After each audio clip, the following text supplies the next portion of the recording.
Happy Wednesday, everybody. This is Mayor Mike, and today we're answering 4 questions, and that's part of the Ask the Mayor, where questions come in weekly, and then we gather them, get the answers, and then I tape this broadcast on Tuesday for playing on Wednesday. And then at the end, I'll go into 2 separate issues. One is on Bella, and I'll explain that when I get there, and the other one is on how we use Q Alert to better help the town, help the various neighborhoods in town. So that being said, I hope everybody's week is going well. We had Indigenous People Day, formerly known as Columbus Day, off on Monday. So hopefully we didn't inconvenience everybody. And just as a reminder, when we move to a new company that picks up our trash collection, the Columbus Day or Indigenous People Day is a day they do not have off. So in the past, your trash would have been delayed, but in 2022, with the new company, it is not delayed. So check the town's public works site for instance, there used to be 13 holidays. I believe now there's only 6. So double check which ones those are so that we don't, one, you don't forget putting your trash out on a day where we're picking up, where in the past we didn't. So again, sorry for any inconvenience, but the information is produced on the social media site. It's produced in the town's newsletter, which is a great reason why you should send your email to our office so we can put you on the town newsletter. But submission number 142 comes from Tanya. She was wondering what, if anything, is going on with the old senior center on Canterbury Street. So that is known as McCartan School, and it's part of the East Hartford Control Tower. So Tanya, if you want to Google, this is for more details. I'll give you the short summary in a second. But Google East Hartford Control Tower, and there'll be a PowerPoint presentation of 25 things that the town of East Hartford is working on. The first 10 are infrastructure, the first 10 are development, the second 10 are infrastructure, and the last 10 are programs. Embedded in the programs, you will see a picture of McCartan School, and it'll explain exactly what we're doing, which I'm about to provide you here. But first, the important stuff. This coming Saturday, and I believe the time is noon, there's a host of former McCartan School students who are having a reunion. And everybody who went to McCartan, and generally the entire town of East Hartford, if you so desire, can head over to McCartan. There's going to be some food trucks, and my understanding is at least one of them is going to be a pizza truck, and the other one's going to be an ice cream truck. And that harkens back to the time when McCartan, those students remembered Pizza Fridays and ice cream in the afternoon. So I thought that was a pretty cool thing. So we're going to put McCartan on the map again, at least briefly on Saturday. So come out and join us at McCartan at about noon. As to what we're doing with it, McCartan unfortunately has reached its useful life. And we know this because once upon a time we were going to put the senior center, which is now on Millbrook, there.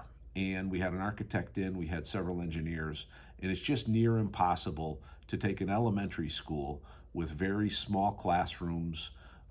The load-bearing beams and so forth are designed so that the classrooms are brick and small.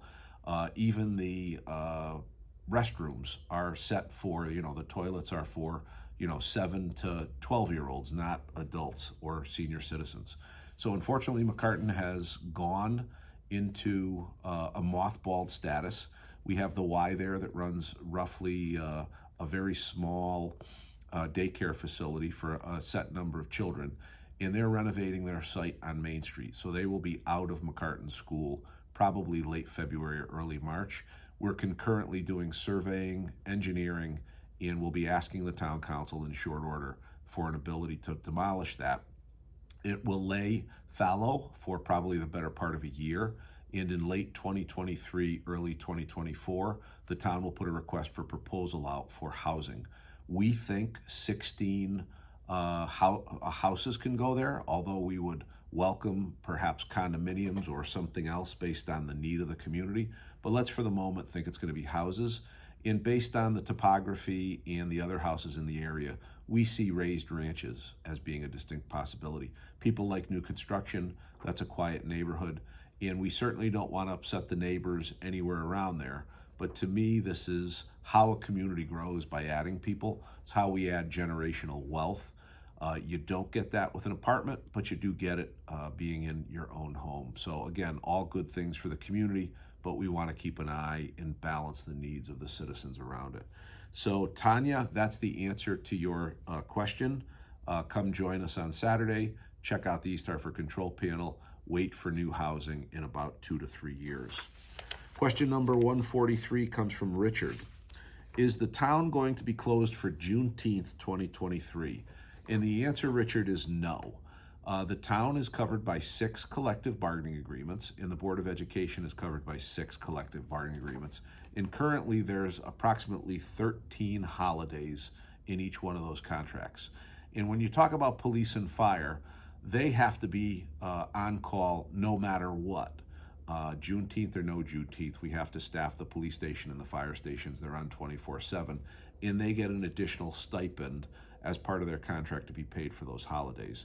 So granting people time off for Juneteenth, while it's an excellent thing and it is a federal holiday, comes down to a contractual issue. We have gone out to each of the unions through various bargaining and said, listen, do you want to give up another day and trade it for Juneteenth? And so far they're mulling that over, but we have no hard and fixed decisions. So the answer is we will not be closed in June for Juneteenth in 2023. Although it is a federal holiday and a good idea, we have to have agreement from our unions so that we can continue to staff for things like police and fire, but as well in our public works, our dispatch, our supervisors union, and what we call our town hall union, which is CSEAU. That being said, your second question says, why doesn't the town boot cars? And as the former finance director, I looked into it briefly. There's a host of reasons why it becomes a little bit difficult, but it's not insurmountable. So what I will say, Richard, is if charter revision passes and if the town council approves a new organization that we'll be sending to them sometime in November, that will include a quality of life team. We want to put a refocus on those things that really bother the citizens, and that's on-street parking. And some of those are a plethora of tickets that are uncollected. That being said, we will take a look at booting to really start to bring back some of the quality of life initiatives and emphasis that I think a lot of people want. That being said, one of the detractions was that a lot of the parking tickets that we give are for out-of-town cars. So for instance, when I ran the numbers, and it was Pat, who used to be on the town council, who had me run these numbers a number of years ago. The most tickets one person had was 9, and they were from West Hartford. So only if they came back would we use the boot. So at best it would be on selective issues, but as part of a new quality of life initiative in 2023, we will take a look at that, Richard. Now on to question 144, that comes from Christine, and this was more of a housing authority concern. She's looking for some help at the Hockenham Park housing for her daughter. There's an infestation in the apartment, and I've elevated that to both Jim Cate, who's the Housing Authority Chairman, and Deb Bouchard, who's the Housing Authority Director. And I will continue to follow up on that. Christine has responded back to me, and she had said in the meantime they're going to use sprays and traps and so forth. But at the end of the day, we have a responsibility to do a better job for your daughter and your granddaughter. So I will continue to follow up on that until we have a resolution. Question number 145 comes from Ian. Is there anything that can be done about the mess that Fiber City is making of our lawns? And the short answer is the 4 feet that exists between the sidewalk and the curb is the town tree belt. And if you don't have a sidewalk, it's the 4 feet that exists on your lawn to the curb. And Fiber City is putting in basically a new utility. It could be thought of like electricity or gas or water. And unfortunately, they are going to cut into either the side of the sidewalk, or they are going to cut into the road, or they're going to cross your driveway. And we have received a large number of calls about the condition that they're leaving the tree belt or the sidewalk or the lawn in. So number one, we apologize for that. Number two, Connor from my office is handling all of these complaints, and his number is 860-291-7203. Now, if you highlight what you're concerned about to Connor, and his email is also cmartin, M-A-R-T-I-N, at easthartfordct.gov, you can give him your name, your address, and a telephone number. He meets on a regular basis, usually weekly, with the construction crews, and we're reminding them that while it's important to get in the ground, it's also important to restore what you have behind you. Some restorations I've seen are excellent, some are poor. That has everything to do with what employee of Sci-Fi is doing the restoration, as their quality control seems to be lacking. So 1, thanks for reaching out. 2, we acknowledge it's happening. And 3, Connor Martin is the conduit to Sci-Fi to make sure we remedy any concerns you have. In the long run, got to keep our eye on the prize, and fiber will allow us to boast of the fastest connectivity, not only in the town, but in the state, but in the United States, but in the world. That will attract development, which will ultimately allow me to better able to control your tax burden. But more important to the resident, it means a higher speed level, which means increased service, and a lower cost, about 2/3 that of which you're paying right now for Comcast. So again, competition is a good thing, but it is painful to get it in the ground, so bear with us. Last 2 items, those are the questions I had promised. Last 2 items is, let me proactively for a second time talk about Bella. And if anybody on social media has seen the Bella posts, they are about a dog that has bitten several people here in East Hartford, and it's associated with a business on Burnside Avenue. What I can tell you is that the posts from the owner of the business on Burnside Avenue, who owns Bella, are heart-wrenching. He loves this dog. There's no question about it. We acknowledge that. But let me tell you the following things about Bella. So number 1, the town of East Hartford hopes for the safest outcome for Bella and the owner, and know that the state is in control of this process moving forward. There's a hearing in November, and I couldn't imagine why that would not be public. So for those people who have to see proof of what the issues are with Bella, I strongly suggest that you come to that state-held public hearing. Recognizing we hope for the safest outcome, I have an obligation to protect the community and the residents, meaning children walking to school and the postal worker delivering mail. Unfortunately, Bella has bitten several people. It is not 2, it's a multiplier of 2. Bella even bit an individual while on quarantine from another bite. When Bella was on quarantine, under the control of the owner, she should have not been allowed to bite anybody. People seem to miss that with respect to Bella. Bella's owner has been given advice multiple times and several opportunities to change and correct the behavior of Bella.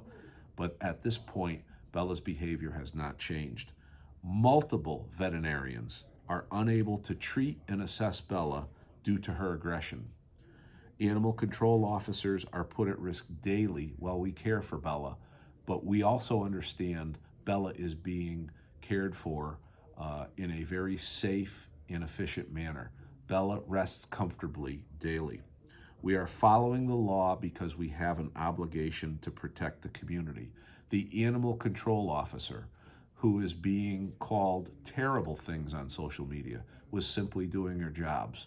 So if people want to threaten my job, if people want to threaten me, if people want to see what the problem is, by all means, call Channel 3 as you have promised me. I'm happy to sit down with them and have that conversation. That being said, let me finally switch to one less poignant point, and that's on Q Alert. I'm happy to field a number of direct messages and emails and telephone calls, but what I would tell the residents of town, there is no quicker way to get service to your community than by using Q Alert. And there's 2 ways to use Q Alert.